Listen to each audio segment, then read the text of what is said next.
Bonjour à tous et bienvenue à cette vidéo qui porte sur le sujet de mathématiques du bac juin 2025, épreuve d'enseignement de spécialité. Donc on va voir dans cette vidéo l'exercice 1. Il s'agit d'un exercice sur les probabilités. Donc j'essaie de résumer un petit peu les questions. Première question, recopier l'arbre, c'est contre en complétant les dépointillés. Deuxième question, montrer que la probabilité de B inter R égale 0,084. Interpréter ce résultat dans le contexte de l'exercice. On précise que la probabilité de R égale 0,8397. Montrer que P de R sachant O égale 0,83. Question 4. Donc, montrer que la probabilité d'un individu choisi au hasard dans la population française doit donner soit donneur universel et de 0,0714. Question 5. Donc, la partie A justifie que X soit une loi binomiale dont on précisera les paramètres, déterminer à 10 puissance moins 3 après la probabilité qu'il y ait au plus 7 donneurs universels dans cet échantillon. Question C, montrer que l'espérance E de X de la variable aléatoire X est égale à 7,14 et que sa variance V de X est égale à 6,63 à 10 puissance moins 2 près. Sixième question. Donc, question A, que représente la variable aléatoire Mn dans le contexte de l'exercice? Calculer l'espérance E de Mn. Question C, on désigne par V de Mn la variance et la variable aléatoire Mn. Montrer que V, la variance de Mn, égale 6,63 sur n. Et enfin, déterminer la plus petite valeur de n pour laquelle l'inégalité de bien-aimé Chebyshev permet d'affirmer que la probabilité de Mn entre 7 et 7,28 plus grand ou égal à 0,95.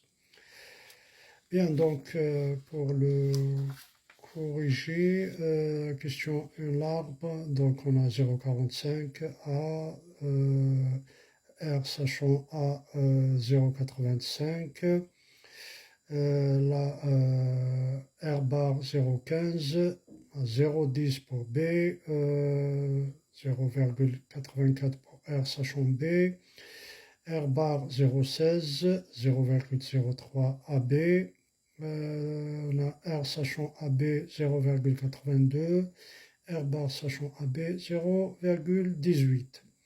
Et la dernière ligne, donc 1 moins, tout ça, ça donne 0,42. Et là, on peut les laisser à la troisième question. Sinon, ça donne R, sachant O, c'est 0,83. R bar, c'est, sachant O, c'est 0,17. Deuxième question montrant que P de B inter R égale 0,084 et interprétation. On a P de B inter R égale P de B fois P de R sachant B. On trouve 0,084. Donc interprétation, 8,4% de la population est de groupe sanguin B et de rhésus positif. Troisième question montrant que la probabilité de R sachant O égale 0,83.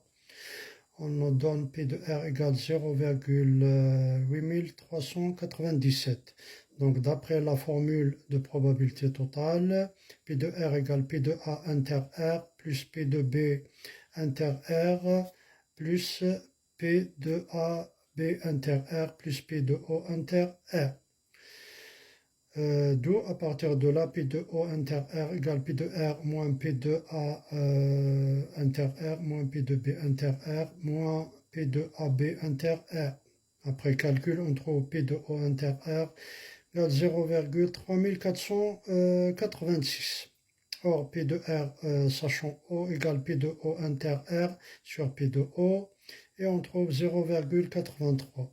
Quatrième question, probabilité qu'un individu soit donneur universel. On calcule la probabilité de P de O inter R bar, et qui est égal à P de O fois P de R bar, sachant O, égale P de O fois 1 moins P de R, sachant O, et on trouve 0,0714. Cinquième question, question A, justification que X suit une loi binomiale. On répète 100 fois de manière identique et indépendante une expérience aléatoire à deux issues dont le succès, la personne est donneur universel, a une probabilité P égale 0,0714. La variable aléatoire X compte le nombre de succès, donc X suit une loi binomiale de paramètres n égale à 100 et p égale 0,0714. La question 5, donc la question 5b, probabilité qu'il y ait au plus 7 donneurs universels dans cet échantillon. Donc c'est P de X inférieur ou égal à 7. Après calcul, on trouve 0,57 714. Et à 10 puissance moins 3 près, la probabilité vaut 0,577. Question C montre que l'espérance de X égale 7,14 et V de X égale 6,62 à 10 puissance moins 2 près. Donc l'espérance, c'est n fois P, on trouve 7,14. La variance, c'est n fois P fois Q ou bien 1 moins P. On trouve à 10 puissance moins 2 près 6,63. Question 6, question A. La variable aléatoire Mn dans le contexte de l'exercice représente le nombre moyen de donneurs universels sur les n collectes de son organisé. On calcule l'espérance de Mn. Mn est la moyenne empirique de la variable aléatoire x, est égale donc à E de x 7,14. Question C montrant que la variance de Mn égale 6,63 divisé par n. Donc la variance de Mn égale la variance de x sur n égale 6,63 divisé par n. Question D, la plus petite valeur de n par laquelle l'inégalité de Bien-Aimé-Chebyshev permet d'affirmer que P de Mn compris entre 7 et 7,28 plus grand ou égal à 0,95.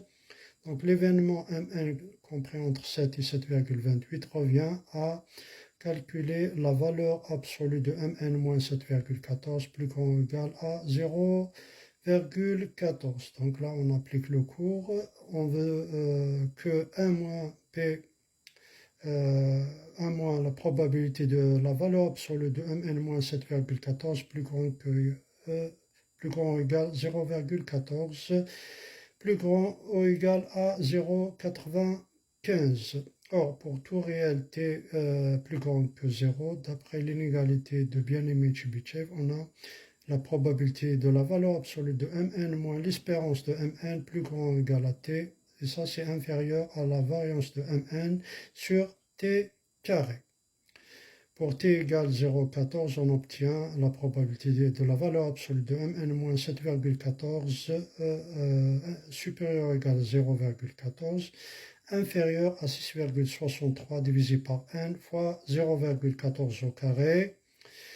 Et on fait quelques transformations, on calcule 0,14 au carré et si on divise 6,63, on modifie ce chiffre-là.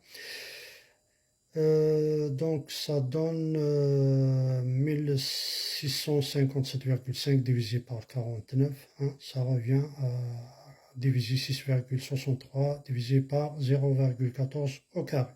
Donc c'est le même nombre.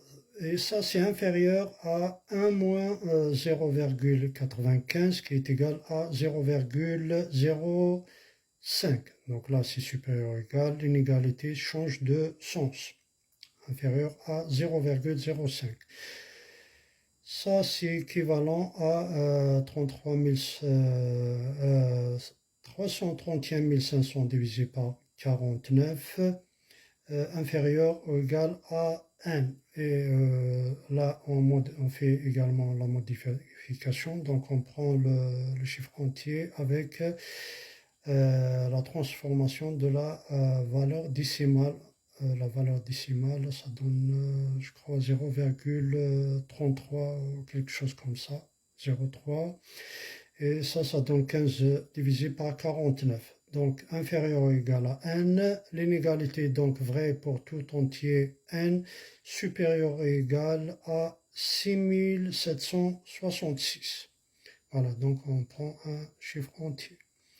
La plus petite valeur de n pour laquelle l'inégalité de Bjanémytch-Bitchev permet d'affirmer que la probabilité de Mn comprise entre 7 et 7,28 plus grand ou égal à 0,95 et 6766. Voilà, je vous remercie.